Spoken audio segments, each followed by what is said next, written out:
time for some more illogic. Last time we went over our draft featuring 3 standouts at the top with Tornadus-Therian, Kartana, and Hydreigon, plus much more as you can see. This time we're going to be going over our Week 1 match against familiar foe Chad and his Seattle Steamrollers. Timestamps will be in the description. This is our 3rd straight time facing off with Chad, perhaps our oldest and most familiar opponent, or at least our most storied.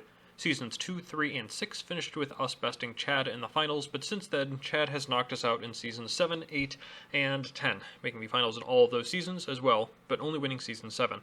We're facing him in the first half for the first time in what feels like forever, Week 1 obviously coming before Chad's usual transaction flurry halfway through. Maybe we can catch him on the back foot this time, but I also think this is Chad's best constructed team to date.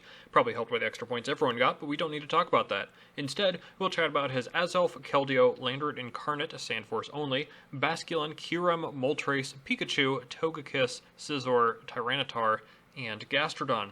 Monsters resists everywhere, monsters power everywhere too, and great synergy all around. There really aren't too many weak points to speak of. Perhaps we could start with his electric type, Pikachu, which is very funny and actually has very funny coverage options with a lot of power from Light Ball, but that's really it. No bulk to speak of. He'd have to catch me or somebody off guard to get it to work, though knowing Chad, he could do it successfully. I just don't anticipate that somebody would be me. Similarly, Basculin is a strong, fast-pivoting, frail Tier 20 that Chad picked up on the cheap. I think Basculin is most definitely better than Pikachu, less reliant on the item, and certainly stronger anyways, especially backed up by adaptability, but I'm really not taking it particularly seriously compared to his big threats, including 2 other water types that are much better in the matchup, even if they already bait in and lose into Kartana. The rest of his team's point values are really solid, so the last 3 I don't anticipate will all have to be good mons. For my money, I don't really see Togekiss coming, although it is definitely his best answer to a Hydreigon. Kartana outspeeds it, unless it's Scarf. Torn outspeeds and avoids most nonsense, plus mons like Mantine, Arcanine, Swampert, and Bronzong can sit on Kiss all day, aside from some potential shenanigans. Maybe a physically bulky Kiss to ward off a Smart Strike from Cart, or a Scarf Kiss to hit first with Air Slash or Mystical Fire, but I'm not anticipating any more than that. Gastrodon is a weird one. It stonewalls quite a bit of my team, actually, aside from toxic shenanigans or some boosted attacks, or obviously Kartana. But it should also be drawing in a very free Kartana every time, too. I would not be surprised to see Gastro come and would actually be kind of annoyed by it, but ultimately I wouldn't mind too much as long as we could get Kartana in for free. Finally, this is the weirdest spot. Tyranitar, I think, would be very good in the matchup. Getting that consistent chip on some potentially key pieces like Torn, Hydreigon, and Arcanine while stonewalling all of them sounds real good, but Chad has got to be aware of some of the coverage they've got, too. How much I think Chad brings this mon should determine how many of these mons have close combat or superpower coverage, and I'm anticipating, I'm not really sure. Knowing Chad, this isn't a pivot mon along with the previous 2, I guess that's ultimately why I'm anticipating the other 6. Azelf, on the other hand, has tons of power, utility, coverage, access to U-turn, and outspeeds Kartana, which makes me pretty worried he's going to bring it. The coverage is key.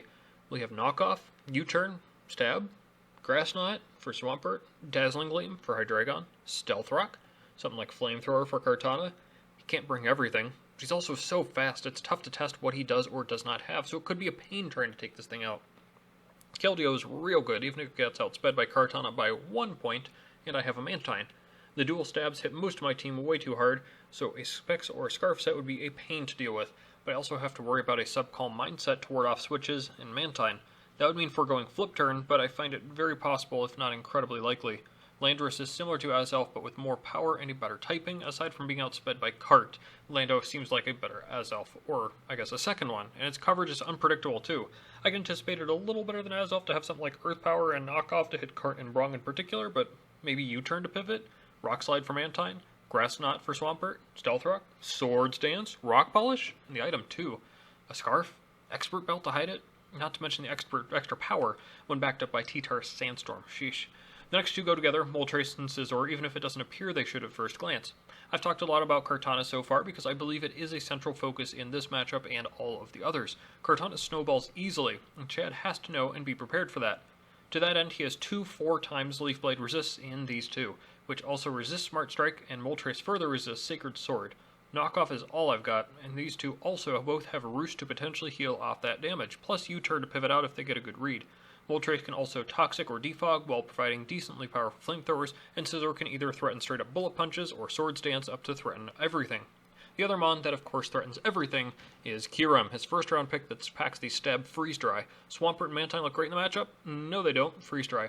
Each of my top 3 picks have the Oko threatened on them 2 from the Ice move, and backed up by Earth Power, Draco Meteor, and Shadow Wall for Bronzong, there simply exists no wall to this beast. I anticipate having to sack at least one Mon to this, but the sooner we get a good read on its item and set, the better, as afterwards we should be able to come up with a plan to take it down. For me, it should be relatively obvious that Pinsir does not have a good time here. Too many of Chad's biggest threats outspeed Pinsir and destroy it already. Things like Kyurem, Keldeo, and Azelf could fall, but require Scarf or to take a hit somehow, while Moltres, Landorus, and Scizor don't even fear Pinsir aside from Stone Edge on Moltres. Not a great time. Another mon that struggles heavily that I didn't expect to is Nidoqueen, who also not only gets outsped but has a terrible time defensively. Azelf, Landorus, Keldeo, and Kyurem all outspeed naturally and hit super effectively with stab moves, and I simply cannot tank all of their big moves while also KOing them back. Chad's idea of bulky offense truly stomps all over the Queen. Slurpuff looks kinda interesting, with webs potentially stopping Scarf Kyurem or Keldeo from getting the jump on Kartana, or Flamethrower incinerating Scizor on a read, but ultimately it can't cut it. Scarf, Lando, Azelf, or Moltres I find to be relatively likely, and unless I can get a boost I can't touch much of anything, not to mention I can't tank the strong hits like Kyurem, and a Bullet Punch is always ready to cut me off no matter how far I get. Jolteon had a weird place in this matchup. Despite his 3 electric immunities, it outspeeds his whole team and could have had a bit of use. If I was more sure of T-Tar coming and Gastrodon not, I'd have a lot of fun with a Weather Ball double kick set, but with its use leading up to the matchup looking more questionable, and to me, and the usefulness of that Jolteon in particular looking questionable at best, I decided to leave it behind. My last pick on my team for quite a while, before I ended up dropping it from the equation, was Mantine. I've mentioned that it is about the perfect Keldeo answer, while solidly walling things like Moltres and Scizor, but I don't think that's enough. I would rather invite in things like the Moltres and Scizor that I can actually answer, rather than have another 4 times Freeze Dry weakness that brings in the Kyurem again, or force me to play Footsie so he doesn't get in on a roost turn. It makes me weaker to Keldeo, already a likely bring, but I also identified as that he could be running to ruin me. Anyways, it's one less answer to Gastro 2, but we've already shown our hand against Chad, specifically in the Mantine v Gastrodon matchup, so maybe let's try something else. We'll have to play smarter on the Keldeo without having Mantine here, but I also realized that's kind of why I have Kartana in the first place, right? We're going to need some sort of defensive answer to it, though, and I already had an answer lined up that is just going to have to be a little more dedicated to the Keldeo now. Assault Vest on Tornadus should ensure that Hydro Pump does not 2-hit KO unless we're coming in on rocks or at a Specs. To make things worse, we really cannot afford to run Air Slash this week, so it's possible we're already looking at the losing play right here and now with the 70% accuracy of Hurricane. Hurricane, though, is a roll in our favor to Oko, no Bolt Keldeo, and also 2-hit KOs Landorus, 2 mons I don't outspeed easily and don't have the best offensive answers to, so I do not think I can pass that up. We're supplementing it with Heat Wave for the Scizor 2, as our fire coverage is limited, plus the relatively standard U-turn and knockoff for that support. Knockoff could be especially important for moving items like Boots from Moltres to make it possible to answer that as well, plus the Scarf or Specs from things like Kyurem switching in on a Keldeo or Landorus. Icy Wind was a cute possibility too for the Lando, as well as slowing down Scarfers, but Knock just makes more sense in that slot to me to simply remove the Scarf, and Heat Wave is definitely a stronger move than Icy Wind to take down a Keymon anyways. Speed is for Azelf. I consider a little bit more speed for something like Max Speed Scarf T-Tar, which would actually be a really funny way to lure in Kartana, but ultimately I find that highly unlikely to come. We've already got some defensive answers to T-Tar anyways. Next is going to be that Kartana I keep mentioning, near max speed for the Keldeo, meaning Azelf is the only thing outpacing the paper naturally. Leaf Blade and Knockoff are obvious. Smart Strike is stab, even when resisted by a lot of problematic types on his side. I want that extra damage on Kyurem in particular, and most of his resistance to steel can be followed up on anyways by Leaf Blade, so we're good there. Rather than a standard choice item or life orb though, I decided to go with the protective pads. I anticipate clicking Knockoff into Moltres at least once, with that being his best defensive check, and removing Boots from it, making it increasingly likely that 2 Knockoffs could KO after rocks, so I like the extra bit of protection from burn.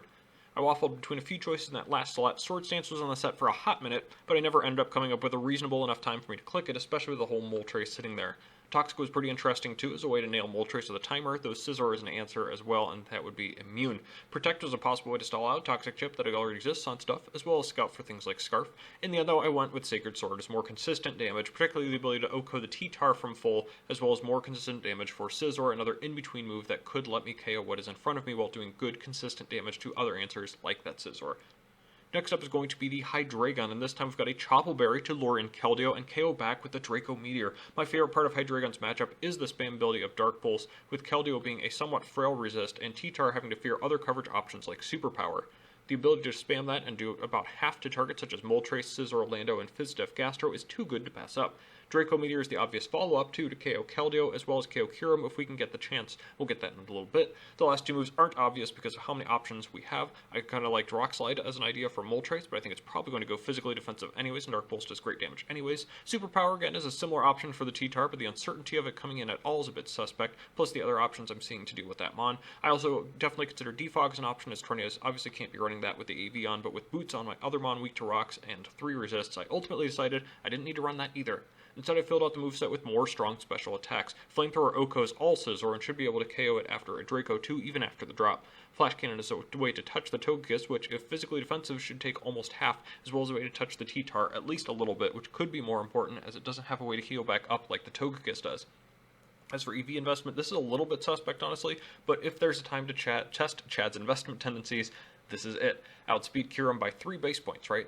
While Arcanine speed ties Kyurem, after that is the Pinsir, and then all the way down to the Nidoqueen. I really don't see him investing much speed, unless maybe he's Scarf, so I'm going to match modest max speed nature, but I do also think the worst he can do is a modest Scarf, and with a couple ways to rid him of that Scarf, or even just lower the speed of state, I kind of like this idea.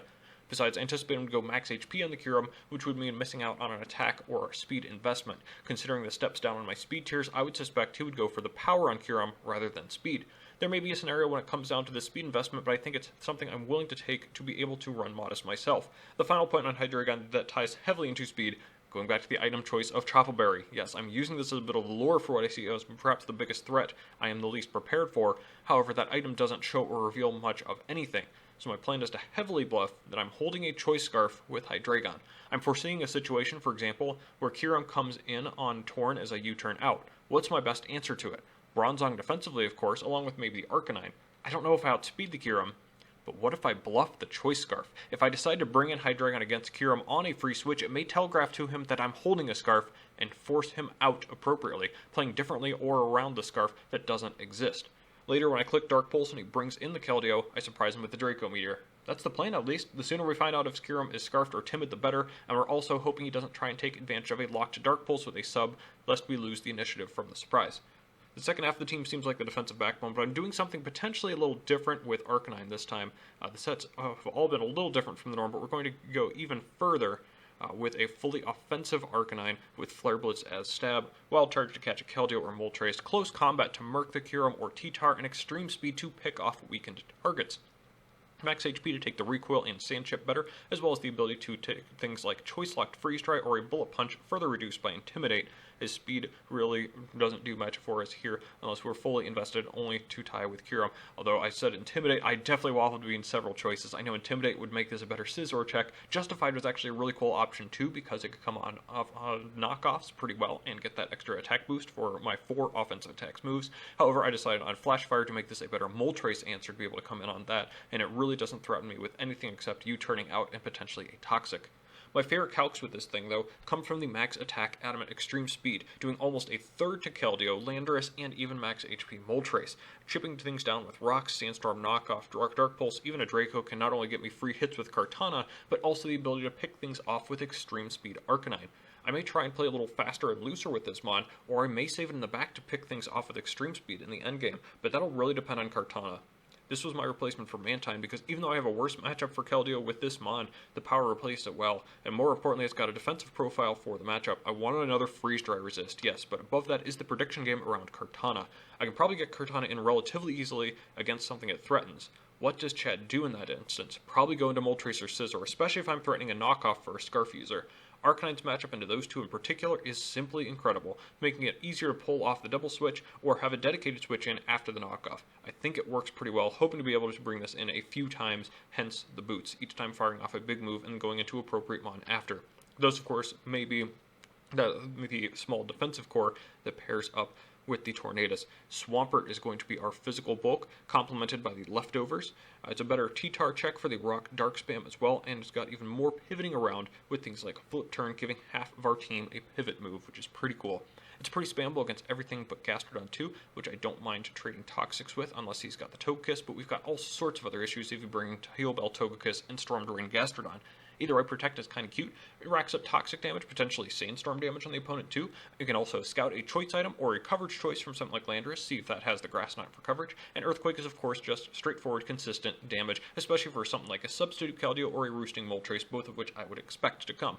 Straightforward, but should be effective. Same with the final team member of Bronzong.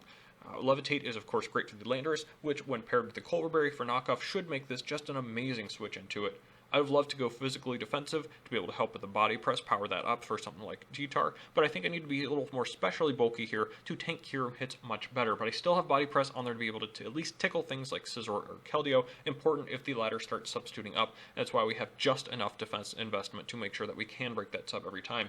Gyro Ball is here for consistently decent damage to everything that doesn't resist it, including a 2-hit KO on Azelf and 3-hit KO on Landorus, either which I would love to be able to take on real well if I've got the Culverberry for their knockoffs.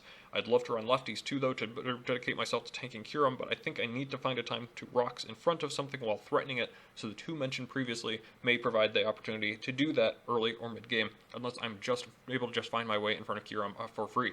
The final move is, of course, Toxic. It's another great answer to his fatter answers, including Kyurem, and another way to chip things into range of Kartana and Extreme Speed Arcanine, among others. That's going to do it for the team.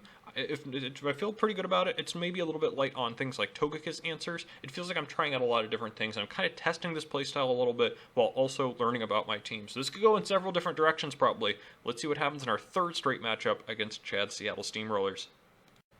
So again, Chad likes to do this sometimes, right? No Scizor or Keldeo is somewhat baffling, though it heavily vindicates me leaving behind Mantine, a great answer to both.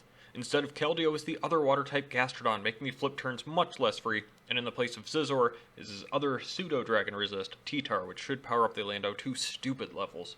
I decided ahead of time that Torn would be the lead so I could land a fat knockoff onto his likely leads of Azelf or Landorus, so good luck to Chad. And man, the T-Tar, no matter how well anything else may go with Chad, the lead matchup still just evades me against him. Even if I had superpower, I doubt I would click it, and as tempting as knockoff is, I really need to take the safe play, no matter how predictable it is. We've gone over this so many times before, but I have to do it again. U-turn will reveal actually a lot of HP investment, and I of course need to go into Swampert early to take a potential rock move, but he makes the obvious play in getting up his rocks. It just makes a lot of sense. Chad does prioritize those rocks early if he has them. Though, with Scizor gone, absolutely nothing on his team wants to take a Toxic, especially when he simply cannot bring his more fragile team members. So as he heals up with the lefties actually there, we're going to click the poisoning button. Kyurem is early too, and that will start taking residual chip from both the Sandstorm and Toxic now. Protect sounds okay, but I can force him to make the bold prediction earlier than he wants to by just going into Bronzong right now. I'll take the Rocks chip, resisted, and twice that in the Freeze Dry chip. Also resisted to reveal that that is Timid, no specs damage. That does actually ruin a bit of my plan with Hydreigon, or at least makes it riskier. Not to mention, no, Keldeo already does that, but I'm also relieved that Modest Keldeo and Modest Kyurem won't be just running through my team. It makes Torn also less useful with the AV as well, or maybe it'll make it even better because it doesn't have to tank the giant hits, it can tank just a little bit better. I'm going to, of course, set up rocks here. I'm going to test the Kyurem out. I don't imagine I'll be taking much from a follow-up Shadow Ball, and if it would leave me around half, and if he doesn't use Shadow Ball and swap out, that could tell us something anyways, so let's just get our rocks up now too. And it's going to be important because it will reveal any boots and get more chip onto him than he is to me, thanks to Arcanine's boots, 3 rock resists, and a regenerator Torn, and that will put the onus on him to defog with the team member he just brought out, the Moltres.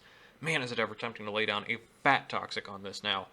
But I am a little bit worried. Bronzong is actually really good against about half his team. Lando, Azelf, and the Kyurem, which we know is timid, with really only this thing seriously threatening me. He could Flamethrower to take care of most of my health. He also has the option of laying a Toxic down onto the Swampert or Arcanine, which are relatively obvious switches. As mentioned previously, though, Hydreigon isn't actually going to be that useful this match, with the Chople Berry being useless, the T-Tar existing, no Scizor. A Dark Pulse would be really nice to fire off for free, yes, but there are a good amount of mons that still threaten me, which is indeed worrisome. It's something I at least don't mind being toxic or burned while resisting the Flamethrower, so I think that will be my middle ground play, is just to go into the Hydreigon. It immediately, though, doesn't work out, as Moltres instead clicks U-turn, which just makes sense, I suppose. That's a good play from Chad, and it will go out into the T-Tar, which does threaten me with rock or even fighting coverage. This T-Tar is a little bit of a problem, but not too terribly so. The sand is annoying, even as the weather clears up on this very turn, because of the potential residual and the powering of the rest of his team. However, what else am I going to be doing this turn? As mentioned, Dark Pulse would be nice into Gastro and Moltres, but until this is down, I can't even really do that either anyways. Let's see if we can trade a little bit. Rock's an inaccurate typing naturally, and we may be able to psych him out a little bit. Flash Cannon does a sizable amount of damage outside of the Sandstorm. We do indeed only eat a crunch in return, so that's pretty nice. It's a good exchange. It actually shows that max SPDF on his part, as he definitely should have taken more than that, even without the Sandstorm SPDF boost, thanks to us being modest. It does mean, though, that with After the Lefties, I do need 2 more to KO it, and I'm a little bit worried about what it will do in the meantime. I kinda abandoned my Scarf Bluff game plan here. If he thinks I'm locked in, I wouldn't mind tossing a Dark Pulse or Draco into the Moltres or Gastro, but it may have more use left. This is the turn I'm going to go into Swampert, as I should definitely be avoiding the crunch this turn. I will avoid that, and more, as he decided to go into Moltres this turn. That ended up being a solid double from us. We'll take stock of the situation in just a moment here, so bear with me on the positioning war. Instead, I really want to take this opportunity to lay a Toxic into the Moltres if possible, even if it would mean taking a Toxic in return. I need to whittle this down as one of the only answers to Cart. He does U-turn out, not into Kyurem, but the Gastro, anticipating the flip turn, and instead I get another Toxic off on another key target. That is perfect. Honestly, the priority targets to get Toxic are starting to get it onto them, with Moltres really being the last one I really want Toxic onto left. So this is incredibly nice. This is the turn I want to go for the Protect to get a little bit of chip and to scout what kind of move he has up his sleeve. This, however, will be going back out to the Moltres, probably anticipating me going to do something like Cart. Instead, I'm going to click Flip Turn this time, but he's just going to make the same play again, U-turn into Gastro. Unfortunately, whenever the Storm Drain activates and it goes up to +1 there, that does mean that Cart will be taking a little bit too much damage, so I'll need to pick something else. I can Protect a turn, of course, but then what? I don't want to get caught from a double switch into Kyurem without Protect up, so it would be probably safest to switch. But Gastro is +1. Not much is going to take that. Scald looks relatively free. I don't want anything to get burned. I may actually have to pick a sack here, which is really weird to say, hoping he goes for something like Toxic, but instead I'm just going to bring the Hydreigon out again. It's going to take Rock's damage, plus the Scald, and at +1 that will be the first KO of the match. Okay, as Kartana comes in, of course, Toxic ticking away, I promised I'd take stock of the situation. We're down 5-6. We've got both have Rocks on the field. Most of my team is full health, with the exception of Rock's damage on incoming members, plus about 20% overall on Bronzong. But Chad's team isn't looking too hot right now either. T-Tar is below half, Kyurem is just above half, and Toxic and Gastro is starting to get whittled down from the Toxic as well. It's relatively even, but I have an interesting play to make. Kartana is obviously the most threatening member of the team to this Gastro, with a Leaf Blade that decimates it many times over. However, isn't that what Moltres is for? I need to start getting some knockoffs on this team, and I think that's going to come from actually the Torn instead. I want to see if maybe we can bait out the switch here by going into the Torn this turn. Ice Beam. Oh. Well, I guess that could happen. That's a good read from Chad, staying in to get a big chunk off on Torn after Rocks and the boosted Ice Beam. Whether he thought he was going to stay in or go for a different move other than Leaf Blade, it was a good play from him, though you have to wonder about that Toxic damage that is racking up. It's also a good thing we've got that AV, actually, because that ended up coming in handy to keep us relatively healthy on the Torn as well. More importantly is the Toxic damage that is down to half health. I'm being threatened by it, but I don't think he's going to stay in. And even if he does, that residual damage on it looks so good right now. I think I'm just going to click Knockoff. It's a relatively low-risk move. Gastro unable to recover on much of anything aside from maybe the Bronzong. And he is actually going to make a good swap out into the T-Tar. I'm going to take a little chip from that, start up the Sandstorm, but also lose his lefties. I'm also going to take a little more chip from the Sandstorm. U-turn is very free again. That's going to bring him down to 3%. And if it wants to come out again to set up the Storm, he'll need to defog first. Swampert, of course, is the answer. It's going to take minimal damage from Crunch, and it should be an easy finish.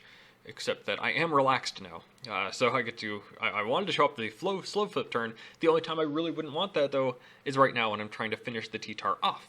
So instead, I'm going to click Protect because it's very free, get a turn of Lefty's Recovery, and maybe wear out a turn of Sand if needed.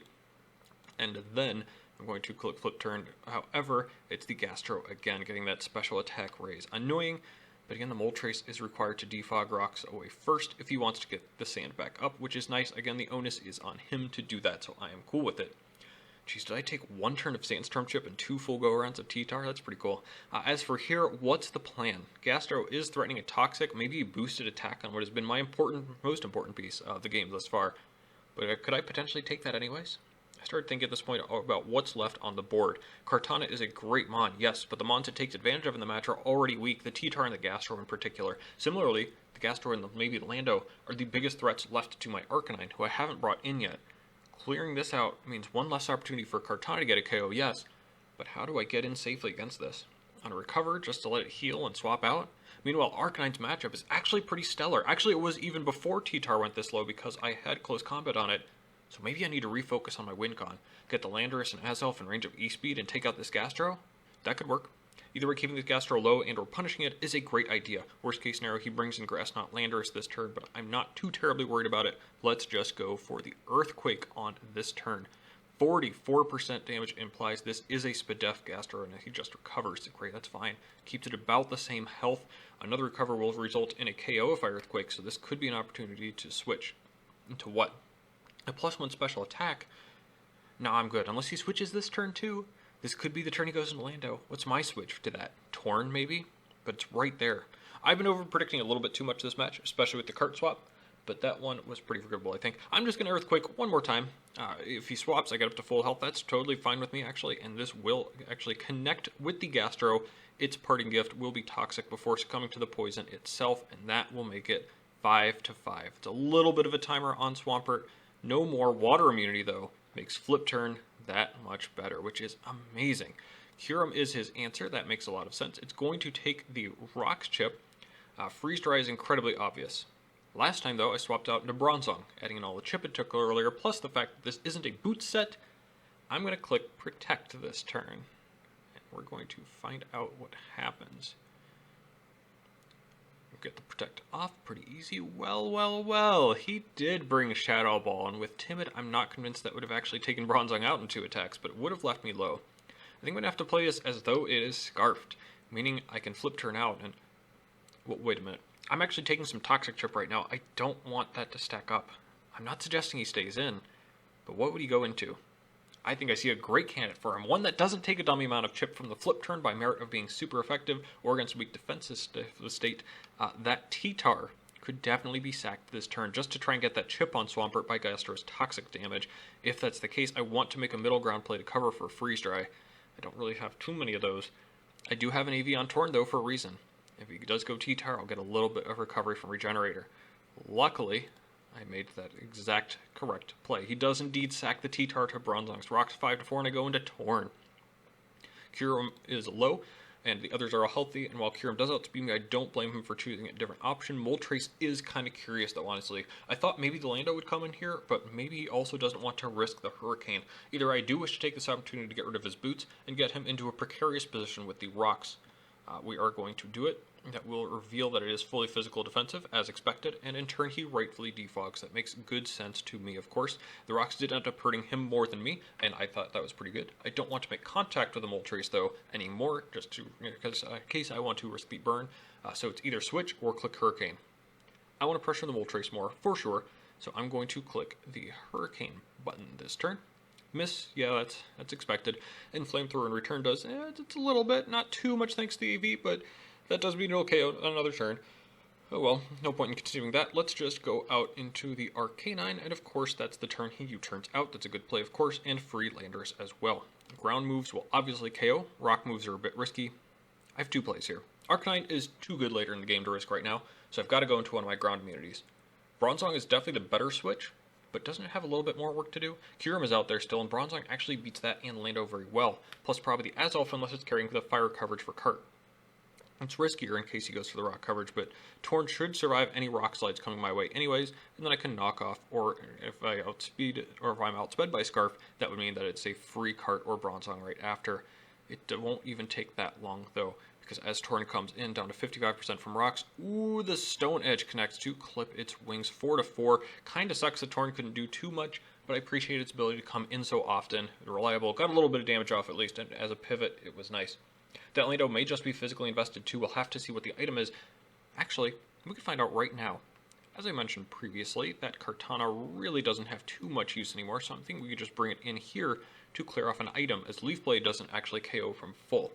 Knockoff into Lando still does over half. Geez, revealing the Expert Belt and keeping me alive here too from the Superpower, which would have been a little bit boosted there. Physical coverage for the Cart, that's actually kind of interesting. I could, of course, stay in and claim the Easy Leaf Blade KO. Maybe even knock off KO here because he's at -1 defense. But I have another idea. If he doesn't seem keen on bringing special coverage, maybe he doesn't actually have Grass Knot. I'm going to go into Swampert next, and that will be on the -1 superpower, which Swampert takes like an absolute champ, even with Toxic taking away. This is a bit risky because, of course, he could have Grass Knot. I'm counting on Lando to not have it, though. I'm going to stay in and click Flip Turn, which, if he is fully physical, is super incredibly free and could set us up nicely for the rest of the match. Crossing my fingers, and the perfect play. Flip Turn on the incoming Kyurem. That will bring him down to 22% after Toxic, revealing he's not particularly bulky. Did that calc during that little time there. If he has max HP, that was a max roll. So he should not have physical defense investment either, especially since I'm pretty convinced at this point he is Scarfed after switching out of the Swampert into T-Tar last time, and with Extreme Speed doing 23% minimum to max HP Kyurem, Arcanine can simply come in and cleanly pick up that KO with priority, and that will bring it to 4-3. If that positioning and play wasn't the game winner, though, consider the switch into his last Mon, the Azelf. Looking at some calcs, a standard Azelf should be doing only about half to me with Psychic, and that's with investment. I don't mind just clicking Flare Blitz in that case. Flamethrower? Power up the Flare Blitz, please, and thank you. 4-2. Yeah, Chad wasn't very optimistic at that moment, said his only shot at winning there was to pray Azelf could take out the Cart or Bronzong. Really healthy Arcanine there. That was keeping that healthy was, as it turns out, the right play. That's specifically for the Azelf. That ended up being just absolutely perfect. Sweet. From here, it's really just going to be a bunch of positioning. I don't think there's too easy of a way he has to be able to win. The most important part being in just a moment. Landorus, though, is in. We're going to swap into Bronzong on the Stone Edge. Miss. I'm comfortable staying in and clicking Toxic, which lands into the Moltres. I figured even if it was Lando, I could just get into Extreme Speed range after just a couple of ticks. In best case scenario, he went straight into Moltres to get the timer on that, and that's perfect. From here, as said, it's just a bunch of positioning, with me trying to get up rocks, or at least forcing them to defog instead of Roost or U-turn. It feels like there is a more guaranteed way to do this, probably one without sacrificing a Mon, but there will come a point here in just a little bit. We see some of the Toxic and Flip Turn and U-turn wars, where Kartana comes in, and eventually I will have to stay in on the Moltres in order to force something to happen, because it's really just a bunch of positioning. The issue is that I don't want Swampert to get too low from Toxic. I also want to maybe try and get Bronzong in against the Landorus to be able to get up rocks to force Moltres to switch in on that. Either way, it has to come in every time Bronzong is there, because otherwise it cannot possibly switch on rocks. As you can see kind of here from that one, it's going to U-turn on it, which means it has to go right back out as I get rocks. Unfortunately, I didn't pack Rock Tomb like I thought maybe I could have with this. I thought that would have been a kind of cheeky option to put onto the Bronzong. But every time that I can get Swampert in for basically free, it is a free Flip Turn, and that's pretty amazing. But I believe it's going to be right here, where I do just go into the Kartana, and Cart actually just needs to stay in on the Moltres to hit a knockoff. Only does 19%, that's my hardest hitting move though, but the extra damage. More importantly, the free switch allows Bronzong to come in on Lando for a second time. The first was earlier in U-turn, set up rocks one more time here, but the issue is that Moltres is just getting whittled down from Toxic, and Flip Turns 26%, still forced to defog, and now what's it going to do at 14%? Either going to have to Roost or do something. Each time it comes in, we're forcing it a little bit lower, especially from the Flip Turn, trying to get in range of a Wild Charge or E-Speed. It's a bit tough because the Moltres is so bulky, but because I had to sack the Kartana, Landorus, who is immune to Wild Charge, eventually is the one to come in. From Kartana's sacrifice, Moltres is low, comes in on the rocks, set up, has to defog the switch. Moltres is at 14%. He hoped I was just going to click Earthquake to get the KO onto a roosting Moltres, but he swapped into Landorus, only for the rest of the 48% health of it to go straight down, go back into Arcanine. Extreme Speed just picks up its third KO of the match, and the final KO of the match for the Bouffalant. 3-0 victory over the Steamrollers. GG to Chad. Not a large amount of hacks in this game. The Hurricane Miss on Moltres may have saved a point differential at the end at most, and all of our Toxics hit anyways, I believe, and no Flame Body the one time that I made contact on that. So I'll take the trade-off any day of the week. Chad played pretty well, but I think a couple of good plays and predictions about his sets really took us over the edge in the middle of the match, so let's talk about it just a little bit. For my money, the best plays on each of our ends had very different implications.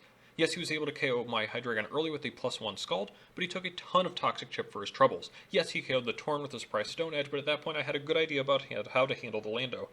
For me, the key points included getting the Toxic off on the Gastro, earthquaking the Gastro multiple times to KO it, that was key. Maybe my favorite play of the match, though, was the Protect on the Shadow Ball from Kyurem, and hard switching into Torn, plus the flip turn out of the Lando Kyurem into Arcanine's Extreme Speed, and the final Toxic onto Moltres. Each of those plays involved grabbing some sort of momentum from my side, or putting a timer on Chad. The pressure my plays provided, as opposed to his, was the difference here.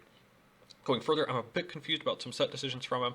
The Lando looks like it was fully physical with Expert Belt, somewhat standard, but no coverage for Swampert, or a special move for the Kartana is kind of sussy, I think, too. Relatively easy inclusions onto a set like that. The S-Elf sack was obviously really weird too. I'm surprised it didn't try to come in earlier. The Torn may have scared it before then. Timid Scarf Kyurem is very weird to me too. I expected a fully bulky Modest Kyurem to blast holes through the team, but instead a weaker variant still vulnerable to rocks couldn't end up doing anything, especially the anti-synergy with T-Tar that Chad took care of after the match.